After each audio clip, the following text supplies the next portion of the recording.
In 1905, the promised Messiah earmarked a large tract of land in Qadian for a graveyard, about which he urged his followers to sign a will and pledge to give 1/10 of their property on their death to the movement. The promised Messiah named this graveyard Bahishti Maqbara, meaning the celestial graveyard. Well, the institution of Bahishti Maqbara is very closely related to the book of the promised Messiah ﷺ, which is known as Al-Wasiyat. It was written in 1905, and the promised Messiah ﷺ, referring to certain revelations which indicated about his demise in near future, he also mentioned that he would like to set up, under divine instruction, a heavenly graveyard. So in order to look after various duties and various aspects of this one, he mentioned certain points and also started the foundation of one Anjman-e Karpardaz Masaleh Kabristan. That is how it was named. It was an administrative body to look after the affairs of this heavenly graveyard. And Hadhrat Maulana Nur-ud-Din Sahib actually was very fortunate that he, from the very beginning, was asked to play a very central role in the affairs of Bahishti Maqbara. Towards the end of 1905, the promised Messiah received warnings through revelations vouchsafed to him of the imminent approach of his end, and that only a short span, 2 or 3 years of his life was left. He published his testamentary direction, offering his community the consolation that after his departure, God would help them with a second manifestation of his power, as had happened at the death of the Holy Prophet, peace be upon him, when God had raised Hadhrat Abu Bakr as his second manifestation to rally the Muslims. In 1905, he established the institution of Al-Wasiyat, and this required the the administration to be handled by some men, some members. So for that matter, he appointed an association which was called Sadr Anjuman Ahmadiyya, and Hadhrat Khalifatul Masih al-Awwal was appointed its first president, so that they should look after the administrative affairs. The promised Messiah, peace be upon him, passed away after a short illness at Lahore on the 26th of May 1908. His sacred remains were transported to Qadian, where they arrived at 8 a.m. on the 27th of May.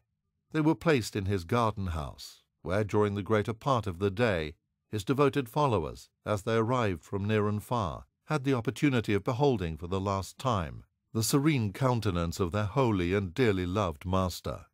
The news of the death of the promised Messiah struck the members of the movement with shattering poignancy. They were bewildered, and in the hour of their utter bereavement had recourse to humble and earnest supplications for guidance. Perhaps the most deeply affected was Maulana Nur-ud-Din, who gave expression to his deep sense of loss repeatedly in the exclamation, "After Hadhrat's death, the universe seems lifeless. What to do? Which way to turn?" So the same day, the members, the elders of the community, they gathered in the house of Nawab Muhammad Ali Khan Sahib, and Khwaja Kamaluddin Sahib made a very passionate lecture and statement at that time that the one who was appointed by Allah, he came and he did his duty, now he has passed away. What should we do while he has gone? So naturally, there was a moment of silence, but then some members of the Jamaat, they started speaking and expressing their opinion. And some of the members of the Anjuman, especially Sheikh Rahmatullah Sahib, he stood up and he said that in my opinion, Hadhrat Maulana Nur-ud-Din Sahib is the most appropriate man to lead the Jamaat as the spiritual leader. So let us all agree that he should be the Khalifa. इसके बाद ख्वाजा कमालुद्दीन साहब ने कहा कि ठीक है, आपकी तजवीज़ बेहतर है, बहुत अच्छी है, लेकिन इससे पहले कि हम कोई फ़ैसला करें, हमें हज़रत अम्मा जान से पूछ लेना चाहिए। हज़रत अम्मा जान हज़रत मसीह मौद अलैहिस्सलाम की बेगम है, अहलिया थी। तो जब हज़रत अम्मा जान के पास ये तजवीज़ पेश की गई, तो हज़रत अम्मा जान ने कहा कि बेशक हज़रत हकीम मौलवी नूरुद्दीन साहब जमात के बहुत मुअज़्ज़ज़ आदमी हैं और उनसे बेहतर मैं नहीं समझती कि कोई शख्स जमात की रहनुमाई कर सकता है। وجه أفراد مؤسسة صدر أنجمن أحمدية إلى حضرته وقالوا له إن قرارنا هو أن تتولى الخلافة، فقال لهم لن أستطيع الإجابة الآن، ينبغي أن أدعو أولا، فتوضأ وصلى ركعتين واستخار الله تبارك وتعالى، ثم قال لهم جميعا بعد ذلك تعالوا نذهب إلى حيث حبيبنا، وهو يقصد الإمام المهدي عليه الصلاة والسلام الذي كان مسجن ولم يكن قد دفن بعد، وذهبوا جميعا بعد ذلك إلى هناك. Having arrived in the garden, Mufti Muhammad Sadiq Sahib, in accordance with the wishes of all present, read out the following request. According to the command of the promised Messiah, according to the command of the promised Messiah, set out in Al-Wasiyat, we Ahmadis, whose signatures are appended below, are sincerely convinced that all present and future members of the Ahmadiyya community should take the pledge of spiritual allegiance in the name of Ahmad to the first emigrant, Hadhrat Hakeem Nur-ud-Din, who is the most learned and most virtuous of us all, and is the most devoted and oldest friend of Hazrat Imam, who held him up as an excellent example. As he said, "How good would it be if every member of the community were a Nur-ud-Din?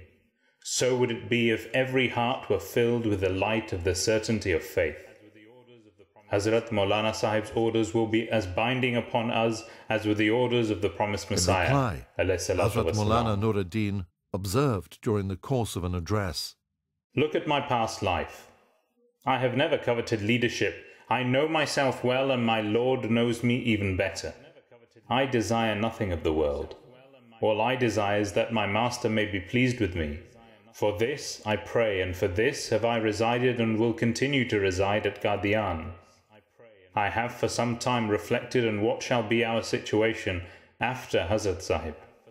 That is why I have striven that Mian Mahmud's education may be pushed forward. There are three likely persons among the close relatives of Hazrat Sahib. There is Mian Mahmud Ahmad, who is both my brother and my son. I have a special relationship with him.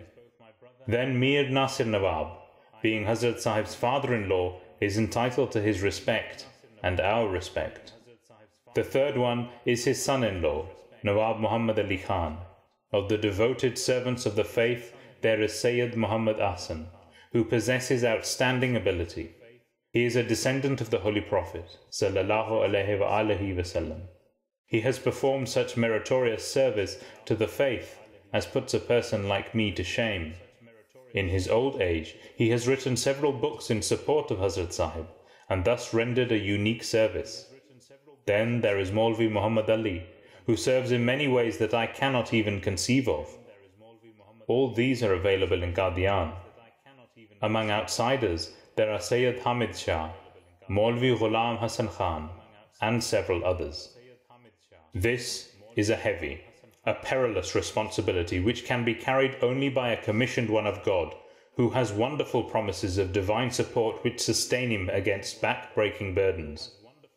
At this time, it is necessary that men and women should become united. To achieve this, pledge your allegiance to any of the revered personages I have named. I shall also do so along with you.